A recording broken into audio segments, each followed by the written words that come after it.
Hello, everyone. Welcome, and thank you for joining us today for today's webinar, Using Generative AI to Enable Dynamic Business Insights. In this session, we will unlock the value of transformative, cost-effective, real-time analytics and AI. My name is John Schrader, and I am joined also by my colleagues, George Delpret and Mike McDonald. So we're all directors, managing directors here at Cherry Bekeart, and love to meet with you.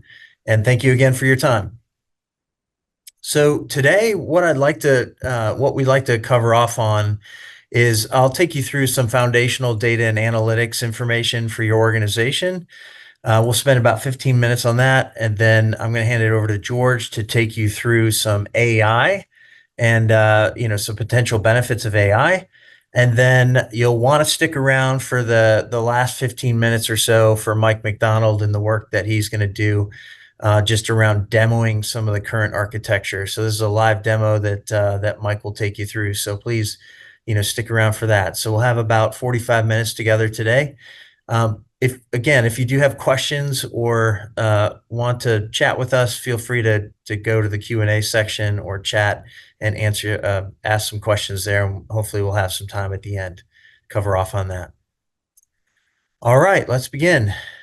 So I think we start off with a polling question just to get kind of the heartbeat of your organization and where you all feel your organization is. So hopefully you'll see a polling question there on the screen.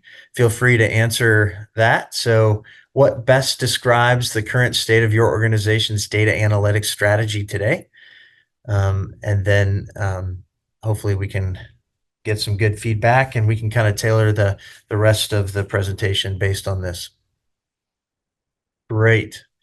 Looks like about the majority is no central organization or general guidelines established. So that helps us just gather some information about where you stand, and hopefully this presentation will be educational and help you along your journey.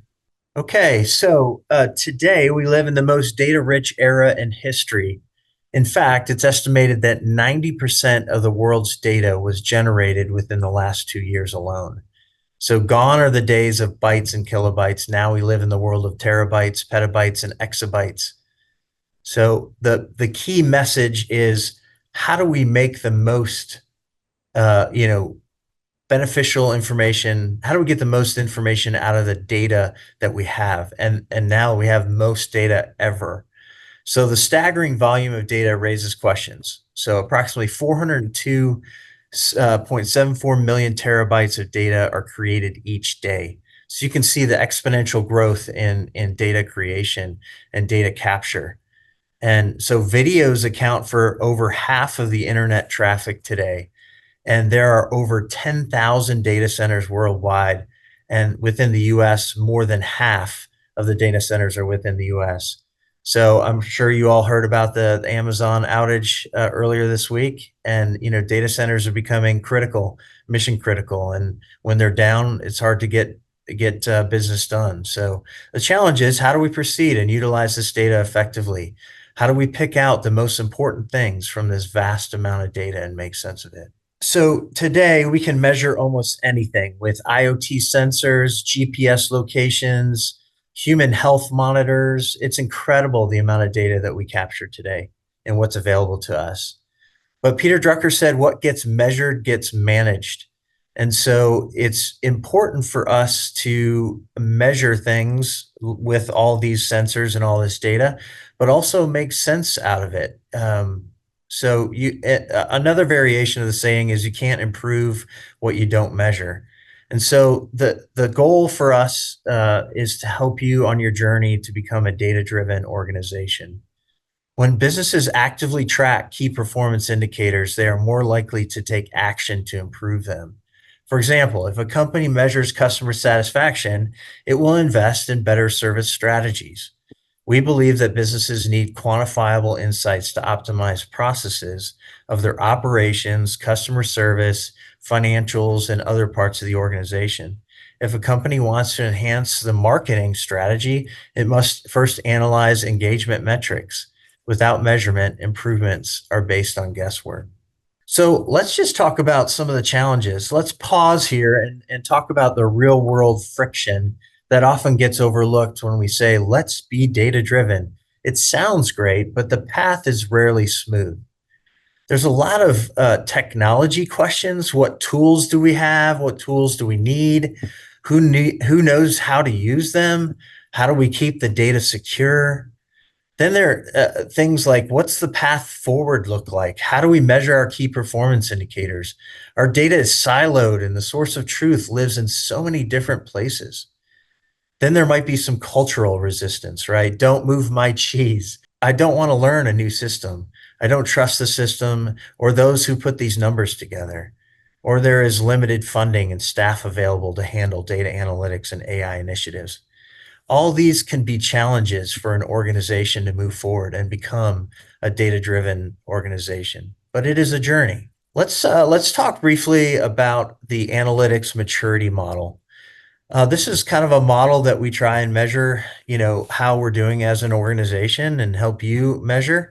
So it really shows kind of the different stages of maturity around analytics and AI. And so it talks about foundational. Organizations begin recognizing the value of data, but they lack structured analytics. They focus on data collection and governance. Then we move to descriptive. Businesses start analyzing historical data to understand what happened using dashboards and reports.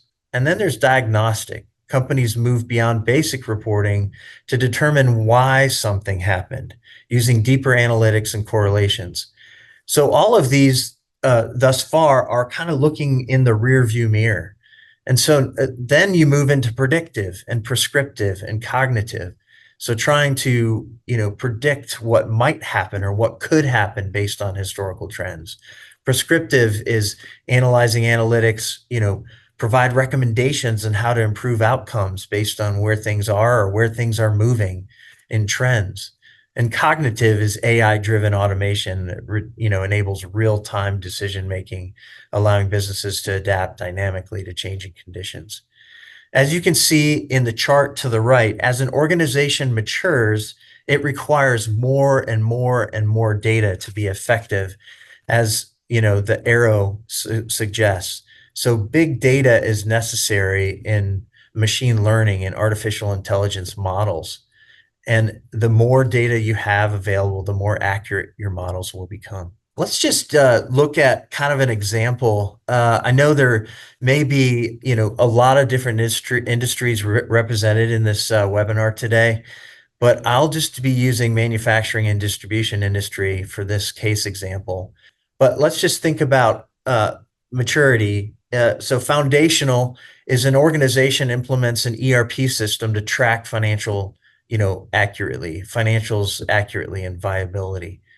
And then descriptive is, track current and historical revenue trends, cost structures, profit margins, things like that. Diagnostics may be determine why expenses exceed forecasts by analyzing deviations in financial results. Predictive could be using machine learning models to predict revenue streams based on different market conditions or different scenarios.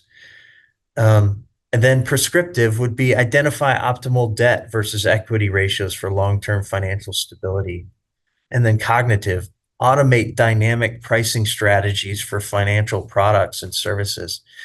So you can kind of see the maturity, and we're here to really help you take the next step in that maturity.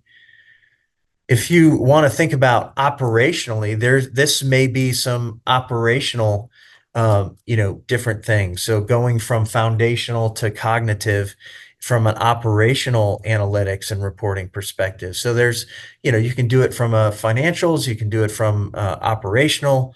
Those are two key areas that we tend to focus on and work with different organizations in. But there's all sorts of different areas that, the sales organization or the marketing team or whatever it might be, or the customer service team can measure, customer satisfaction and customer service, things like that. So helping you move the needle from foundational to to descriptive, or descriptive to diagnostic, or diagnostic to then start looking out the windshield to predictive, prescriptive, or cognitive. Our goal is to come alongside you to help you take the next step along your analytics maturity curve. As my coworker Toby Stansel once said, data doesn't lie, but it might not tell the whole story. And so as you move along the maturity curve, your story gets fuller and more complete. And so we want to help you along that journey. What are some key considerations to becoming data driven?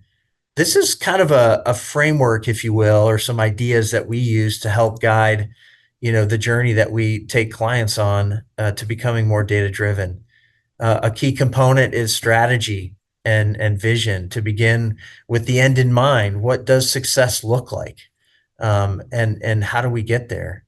What are the technology considerations? Do we take inventory of the data you have, and we currently, we work together on how that can be used together? Do you need a data lakehouse? How do we pull data out of your operational systems into a core system? What are the integrations look like? Is it going to be on-prem or in the cloud? Do you need external data sources like, data.gov or census or weather information? These are just some considerations as we take you on the journey. And then there's access considerations, accessibility, security. What does the expected future state look like? And then governance. Who will own what it is going forward, and how will the analytics be maintained? Again, we at Cherry Bekeart would like to come alongside your team in helping you overcome these challenges and to become a data-driven organization, because we really do believe that this will help you in your future organization be more efficient and grow and compete in the future.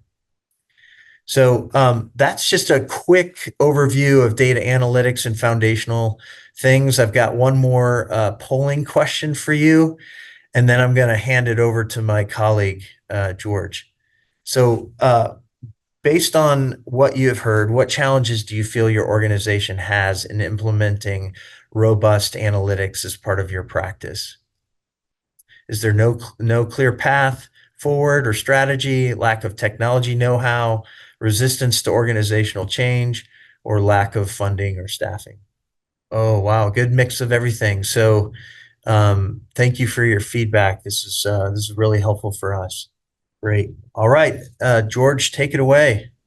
Thank you, John, and good afternoon, everybody. My name is George Delpret. I'm going to talk to you a little bit about AI, some of the things that we're seeing in the marketplace, and how you can apply it, as well as some of the challenges that organizations go through when they think about moving forward with AI. So we can go to the next slide here. Just a quick overview of AI. I think many of you know this. It's really the simulation of human intelligence by machines. And there's lots of different types of artificial intelligence. Those that we're most enamored with and familiar with are things like ChatGPT, what we call generative AI, which is a large language model, which is a common type of AI that can recognize and generate text and video, among other things. And to be effective, the LLMs are trained on huge amounts of data. You see licensing agreements between ChatGPT and the Wall Street Journal and news providers and others that own content, so the LLMs can get smart and be able to, know how to respond quickly to the variety of different questions that are being posed to them. They're built on machine learning, and then, we'll talk a little bit about some of the things that it can do, but it can do predictions. It can find anomalies in data. And also look at patterns and then generate text, voice, and images, and many more things. We can go to the next slide, John. Right now, as we talk to organizations and, look at peer organizations and customers, many of our customers are just stepping their foot into this space and trying to figure out how they could apply AI in their own business processes. And they're looking at ways, could we use AI to increase our efficiency and productivity, whether it be process optimization or taking difficult work off the plates of analysts right now. How could we use it to enhance decision making and move up that maturity curve that John just talked to you about before, to get some insights and do some predictive analytics on, what revenues may look like for us if we make certain investments in the future. Improving customer experience. A lot of us experience working with chatbots, and I was planning a trip to go out to Yosemite a while back and actually use ChatGPT to plan the entire trip. I could have done it myself, but in literally less than 5 minutes, I had a plan with an itinerary by day, where to stay, with prices. It didn't make reservations for me, but if I had created an agent, it perhaps could have. But there are many ways to leverage tools like that to really improve customer experience and do things more efficiently, that result in cost savings by using your resources more effectively. One of the other things that, I think as you look at organizations right now, a recent survey said that of 200 CEOs said that 69% are early or beginning their journey. So it's really not too late. If you haven't jumped into AI, now's a great time for you to start. Um, Many organizations in a Harvard Business Review survey, 90% ranked AI as a top priority for 2025, and that will continue on into the next year. So I think the key takeaway is there's tremendous opportunities here, and it's not too late to start, figure out how it could be used for your organizations. Go to the next slide. Here are a few examples of some of the, just a few companies that are using AI. Salesforce claims to have reduced personnel costs by over 50 million. They were an early adopter of chatbots, but I think their software product uses chatbots to improve customer experience and, take a lot of the CX work and responding to inquiries off the plates of many of their staff. McKinsey's had an AI agent that they've used internally. It queries their large, resource database of all the work they've done for clients over generations, and they get over 500,000 inquiries monthly, and it saved over 5,000 hours in staff time per month. Accountants deploying Gen AI upgraded detail of financial reports by 12% and shifted 8.5% of time from back office processing to higher value tasks, cutting 7.5 days off monthly close time, according to a recent MIT Stanford study. And now, if you're in the development space, according to a Google Dora report, 90% of developers can't work without AI anymore. So we're seeing more of it. We're going to continue to see more of it, and there's tremendous benefits. So great benefits. Now what? Well, it's not easy. There's definitely, like John was talking about, becoming data driven. There's some things that you need to navigate through if you want to start to apply AI in your own organization. And we'll talk about some of the things that you need to be aware of and work to think through before you implement AI effectively. The first is data quality and governance. If the data that you have is not good, if it's not reliable, if it's inaccurate, anything that you churn out with it using AI is going to be the same. So it's important that you really understand what data you have, where it lives, and whether it's reliable. And if it's not, you're going to need to make sure that you clear those things up before you start to apply it and move AI. The governance of that data, how it's organized, where it resides, who has control over it, how you generate, is another critical part to that. So you're going to have to put together policies and procedures around data use and data quality. Infrastructure and integration. Pretty much everything's being done in the cloud, but some of our clients still have a lot of applications on-prem. What sort of infrastructure do we want to use to apply AI? How do we integrate AI products and tools with our existing applications, whether it be a CRM product or ERP? How do we get them to talk to one another? The good thing is there's lots of automatic programming interfaces, APIs, that allow for direct interfaces without custom programming so that there can be effective integration. But it takes some time to set those up. It's another thing that you'll need to analyze. Many organizations don't have expertise in-house, and they have to rely on external resources. because it's a very complex field and it's changing rapidly by the day. There's so many different models, whether it's ChatGPT or Claude or wherever else they have Model 4.5 and 4.4a, and yeah, it's just it's evolving every single day.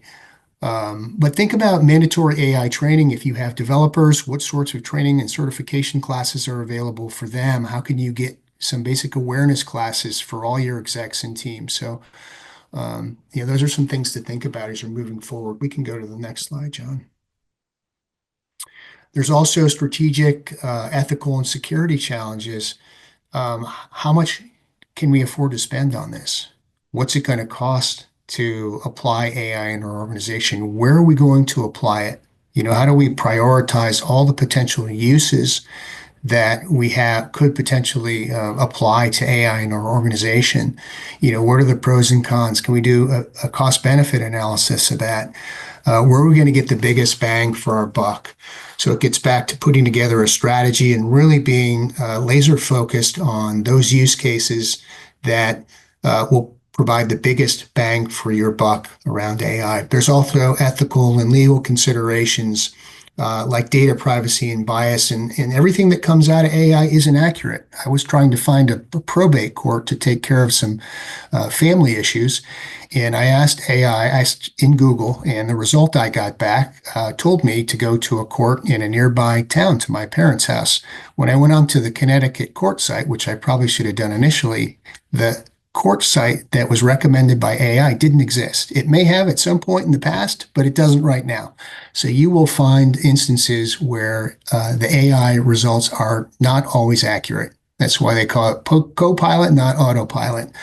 And then there's the security of corporate data. I think if you're starting to use AI in your organizations, it's important to make sure that you have safeguards in place so that you don't have staff in your organization that are going out and posting sensitive corporate data into public large language models. Because once you post that there, it's no longer private.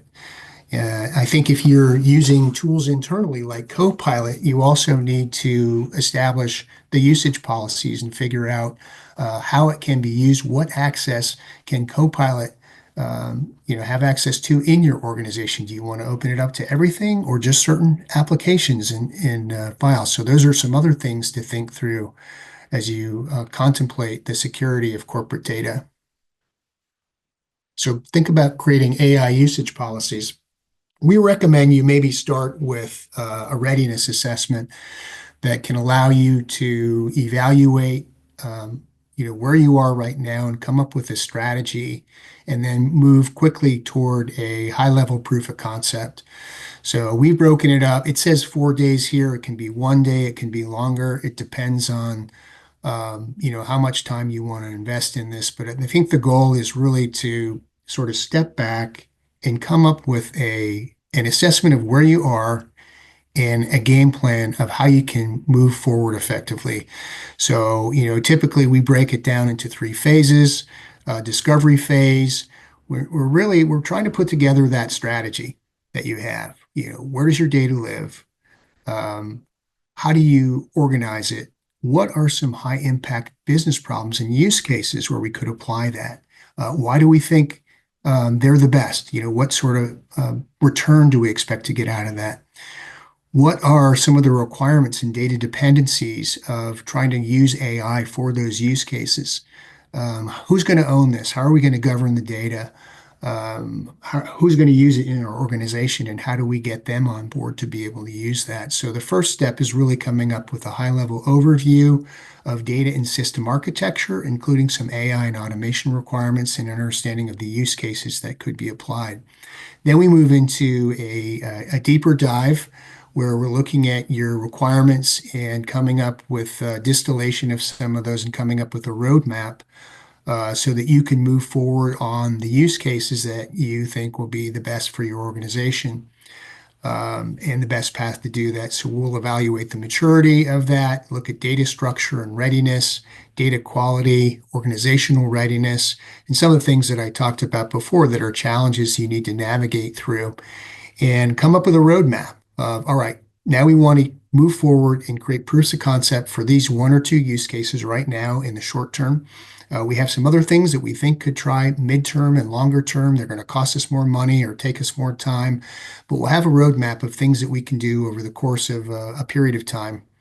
Um, and then we'll start to iterate on the AI capabilities and figure out how we can build out that solution design for the initial proof of concept, looking at the trade-offs, who's going to own it, how we can collaborate on the roadmap, and then we'll work on refining that as necessary.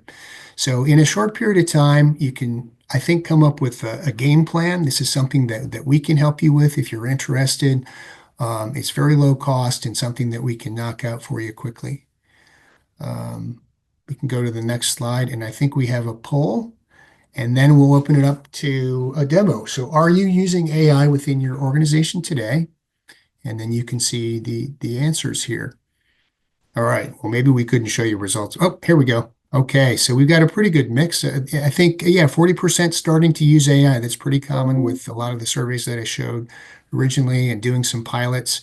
26% actively using. That's great. Well, Mike's going to show you, a modern application that uses generative AI and how it could potentially help you with analytics. So I'm going to turn it over to Mike. Thanks, Mike. Thanks, George. Just a couple quick slides to get through, and then we'll jump into the demo. Just want to talk a little bit about the approach for the proof of concept that George mentioned.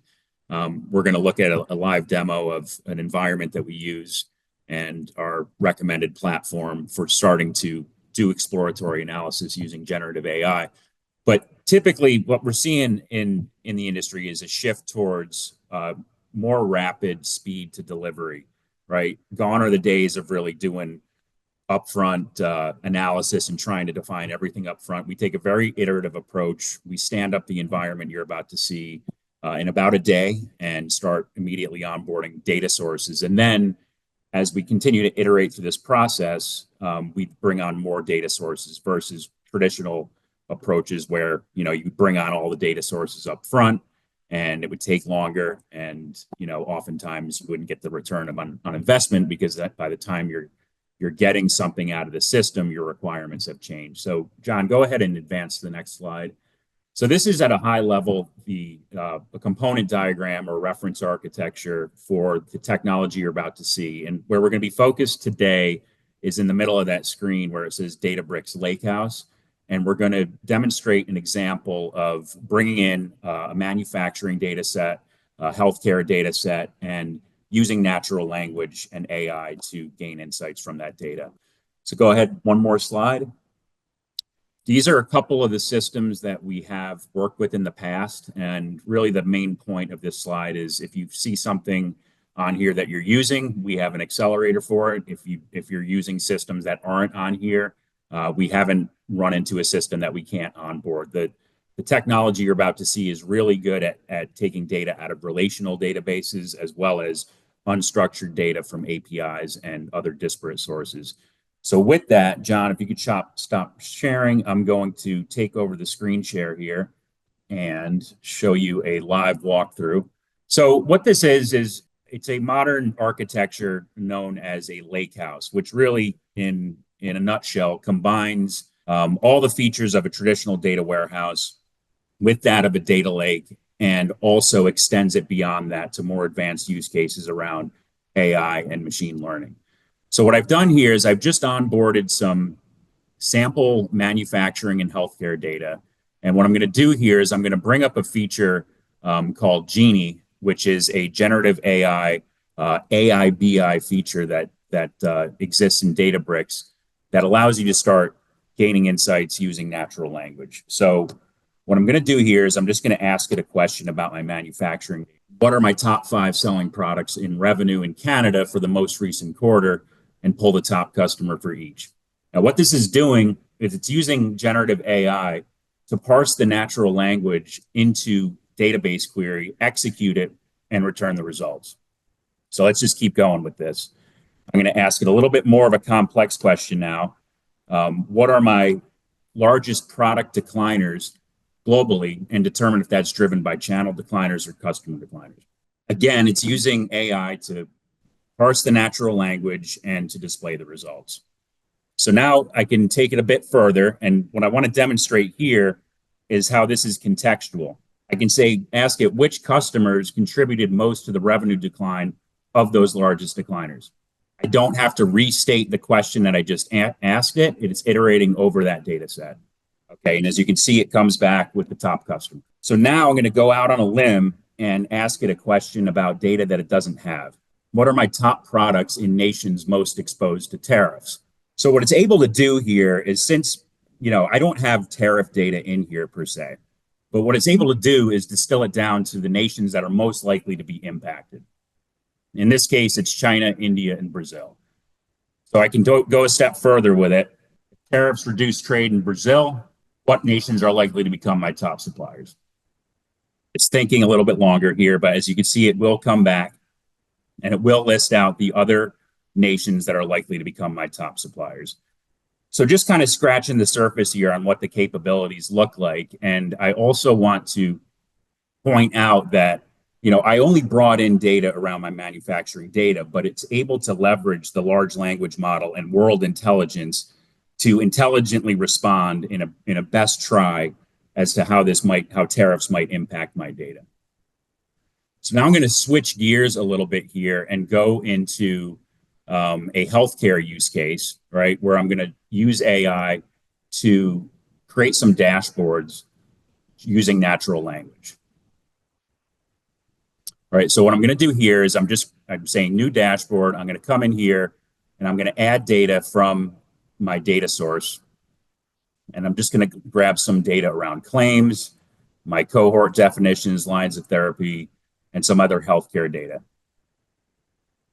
And what it's going to do is it's going to execute these queries to bring in the data. It should take a couple of seconds, and then I should be able to start using a dashboard using language to design a dashboard. So I'm going to hop over here to my canvas.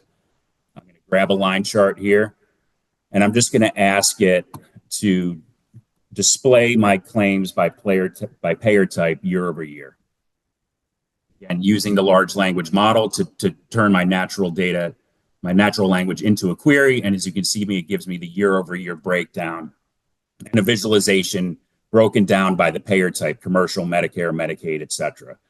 Let's keep going with this. I'm going to ask it display my claims by claim type by month.